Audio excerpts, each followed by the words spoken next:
सोचिए, रात का वक्त है, घर के अंदर पूरा परिवार मौजूद है, दरवाजे बाहर से बंद कर दिए गए हैं और अचानक चारों तरफ आग की लपटें उठने लगती हैं। धुआं भर जाता है, सांस लेना मुश्किल हो जाता है और बाहर खड़े लोग मदद के लिए नहीं, तमाशा देखने के लिए जमा हो जाते हैं। ये कोई फिल्म की सीन नहीं है, ये बांग्लादेश के फिरोजपुर जिले के दमरी ताला गांव की सच्चाई है, जहां 27 दिसंबर की रात हिंदू परिवारों के लिए डर, आग और मौत साथ साथ आए। शनिवार 27 दिसंबर को दमरीताला गांव में हिंदू समुदाय के कम से कम 5 घरों को आग के हवाले कर दिया गया। पीड़ित परिवारों के मुताबिक आग लगाने के समय वे सभी घर के अंदर मौजूद थे, क्योंकि दरवाजे बाहर से बंद कर दिए गए थे। हालात ऐसे थे कि बाहर निकलने का कोई भी रास्ता मौजूद नहीं था। अगर थोड़ी सी भी देर हो जाती तो शायद वे लोग आज जिंदा बाहर नहीं आ पाते। कुल 8 लोग किसी तरीके से टिन की चादर और बांस की बाड़ को काटकर बाहर निकलने में कामयाब रहे, लेकिन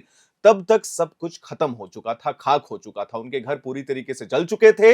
कपड़े, बर्तन, जरूरी सामान, दस्तावेज सब कुछ राख बन गए थे। यहां तक कि उनके पालतू जानवर भी आग में जिंदा जल गए। जो बचा वो सिर्फ डर और जिंदगी भर का सदमा था। स्थानीय पुलिस ने इस मामले में 5 संदिग्धों को गिरफ्तार किया है, लेकिन अधिकारियों का कहना है कि आग लगाने की असली वजह की जांच अभी भी जारी है। मीडिया रिपोर्ट्स ने बताया कि हमलावरों ने पहले एक कमरे में कपड़े जमा किए और फिर उसमें आग लगा दी, जिससे आग तेजी से पूरे घर में फैल गया। इस घटना का एक वीडियो भी सोशल मीडिया पर वायरल हो रहा है। हम आपको वीडियो दिखा भी सकते हैं, जिसमें लोग आग बुझाने की कोशिश करते दिख रहे हैं। लेकिन सवाल यह है कि अगर समय रहते सुरक्षा मिलती तो क्या यह सब टल सकता था? यह घटना अकेली नहीं है, यह उस डरावने सिलसिले का हिस्सा है जो बीते कुछ महीनों में बांग्लादेश के हिंदू अल्पसंख्यकों के खिलाफ लगातार सामने आ रहा है।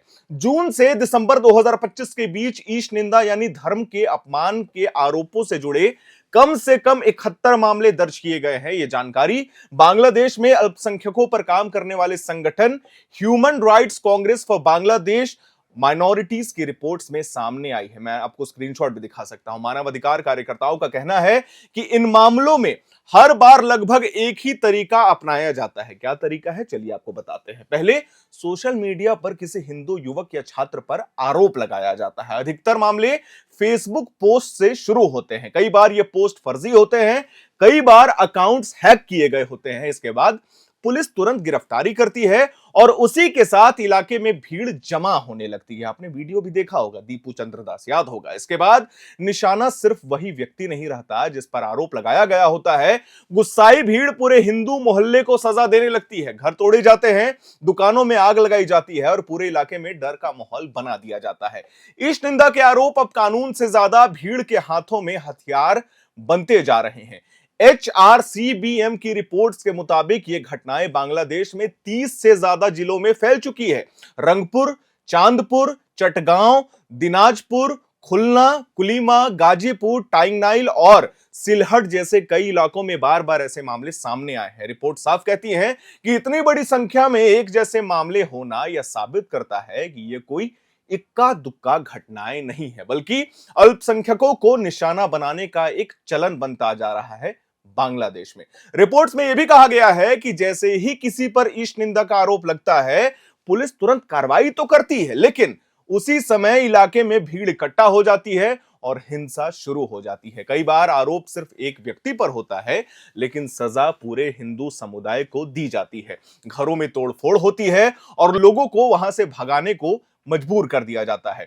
19 जून 2025 को बरीसाल जिले में 22 साल के तमाल बैद को पैगंबर मोहम्मद के बारे में कथित टिप्पणी करने के आरोप में गिरफ्तार किया गया। इसके कुछ ही दिनों के बाद चांदपुर में 24 साल के शांति सूत्रधार पर आरोप लगने के बाद इलाके में तनाव फैल गया और प्रदर्शन शुरू हो गया। हालात को संभालने के बजाय डर और ज्यादा गहराता चला गया।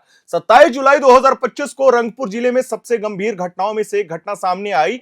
यहां 17 साल के रंजन रॉय की गिरफ्तारी के बाद भीड़ ने हिंदुओं के करीब 22 घरों में तोड़फोड़ कर दी। यह घटना साफ दिखाती है कि यह आरोप किस तरह से पूरे समुदाय को निशाना बनाने का बहाना बन जाता है। चलिए कुछ और आंकड़े बताते हैं। 18 दिसंबर 2025 को मेमनसिंह जिले के भालुका इलाके में दीपू चंद्रदास को भीड़ ने पीट पीट कर मार डाला। इसका वीडियो हमने बनाया था। इतना ही नहीं, बाद में उसके शव को जला दिया जाता है पेड़ से बांधकर। इससे पहले सितंबर 2024 में खुलना में 15 साल के उत्सव मंडल पर हमला हुआ था, जिसमें उसकी मौत हो गई थी। ये घटनाएं पूरे देश को झकझोर देने वाली है। रिपोर्ट्स का सबसे चिंताजनक पहलू यह है कि कई मामलों में सिर्फ जुबानी आरोप पर ही केस दर्ज हो जाता है, बिना किसी ठोस जांच के, बिना किसी सबूत के।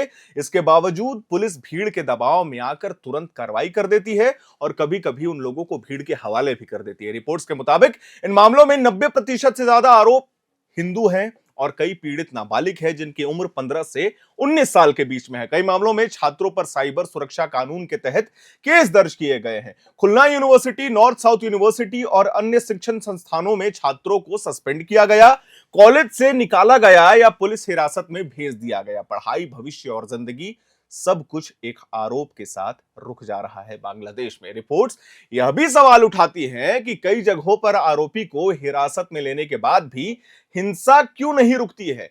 क्यों भीड़ फिर भी हिंदू घरों और दुकानों पर हमला करती है? क्या प्रशासन अल्पसंख्यकों की सुरक्षा करने में नाकाम हो रहा है या फिर सुरक्षा को लेकर इच्छा शक्ति की कहीं ना कहीं बांग्लादेश में कमी है? इन घटनाओं पर भारत ने भी चिंता जताई तो है। भारत के विदेश मंत्रालय ने बांग्लादेश में 2 हिंदू युवकों की भीड़ द्वारा हत्या पर गहरा दुख और चिंता व्यक्त किया था। विदेश मंत्रालय के प्रवक्ता रणधीर जायसवाल ने कहा कि बांग्लादेश में अल्पसंख्यकों के खिलाफ लगातार हो रही हिंसा गंभीर चिंता का विषय है और उम्मीद की जानी चाहिए कि दोषियों को सख्त सजा दी जाएगी। लेकिन पहलू तो दूसरा भी है। ये सारी घटनाएं ऐसे समय में हो रही है जब बांग्लादेश राजनीतिक अस्थिरता से गुजर रहा है और कानून व्यवस्था को लेकर लगातार सवाल भी उठाए जा रहे हैं। अल्पसंख्यकों के साथ मानवाधिकार संगठनों ने चेतावनी दे दी है कि अगर दोषियों पर सख्त कार्रवाई नहीं हुई तो अल्पसंख्यकों की सुरक्षा के लिए कोई ठोस कदम नहीं उठाए गए तो हालात और भी ज्यादा बद से बदतर होते जाएंगे। आज दमरीताला गांव जला है, कल कोई और गांव जल सकता है। आज कुछ लोग जान बचाकर भाग पाए हैं, कल शायद मौका भी ना मिले। ये सवाल भी तो उठता है ना। ये सवाल सिर्फ बांग्लादेश का नहीं है, ये सवाल इंसानियत का है। ये सवाल है कि क्या 21वीं सदी में धर्म के नाम पर किसी समुदाय को इस तरीके से डराया और कुचला जाना यूं ही चलता रहेगा? खैर, आपको आज की हमारी ये रिपोर्ट, हमारी ये वीडियो कैसी लगी, ये हमें कमेंट बॉक्स में जरूर बताइएगा। लेकिन हमारे कुछ प्रश्न हैं, प्रश्न बहुत जरूरी हैं और शायद पूछे जाने चाहिए। आपको याद होगा 18 दिसंबर दीपू चंद्रदास, एक युवक, फेसबुक पोस्ट के माध्यम से हिंसा फैलती है फैक्ट्री में। फैक्ट्री के कुछ लोग रेजिग्नेशन जबरदस्ती लेते हैं, उसके बाद पुलिस भी आती है। वो वीडियो आपने देखा होगा। दीपू चंद्रदास गुहार लगा रहा था, गिड़गिड़ा रहा था कि मेरी कोई गलती नहीं है। लोगों को लगता है कि पुलिस के साथ दीपू चंद्रदास बड़े महफूज तरीके से रह सकता है, लेकिन क्या करती है बांग्लादेश पुलिस? बांग्लादेश पुलिस उसी दीपू चंद्रदास को भीड़ के हवाले सौंप देती है। इतनी दर्दनाक मौत हुई, इतनी दर्दनाक मौत हुई कि शायद कोई अनुमान भी नहीं लगा सकता उसका। ठीक उसके कुछ ही दिनों के बाद अमृत मंडल, आपको याद होगा, अमृत मंडल की भी भीड़ ने पीट पीट कर हत्या कर दी बांग्लादेश में। ये वीडियो भी वायरल हुआ और अब गांव जलाए जा रहे हैं, हिंदू अल्पसंख्यकों के घर जलाए जा रहे हैं, उनके बर्तन, उनके सपने, उनका सब कुछ जला करके राख कर दिया जा रहा है। लेकिन बांग्लादेश सरकार सिर्फ एक ही बात कहती है कि इसको आप धर्म के नाम पर जोड़ करके मत देखिए, ये लोगों का आपसी सहमति है, आपसी मतभेद है जिसको सरकार सुलझाने की कोशिश कर रही है। लेकिन सवाल हमारा ये है कि आखिर वैसे बांग्लादेश में जहां कभी हिंदू 22% हुआ करते थे, अब सिर्फ 8% बचे हैं और धीरे धीरे वो भी संख्या कम होती जा रही है। क्या इस पे सरकार मौन रहेगी? कब तक रहेगी? ये सवाल हमें नहीं पता, इसका जवाब भी शायद हमें नहीं पता और ये जवाब हम आपसे जानना चाहते हैं। हमें ये जरूर बताइएगा। आज की हमारी ये रिपोर्ट, आज का हमारा ये डाटा आपको कैसा लगा? उम्मीद करता हूं आज की हमारी जानकारी आपको पसंद आएगी। वीडियो को लाइक करें, शेयर करें, हमारे चैनल को सब्सक्राइब करें। कैमरे के पीछे मौजूद है मेरे सहयोगी विकास, मेरा नाम है हर्षित और आप देख रहे हैं एयर नाउ।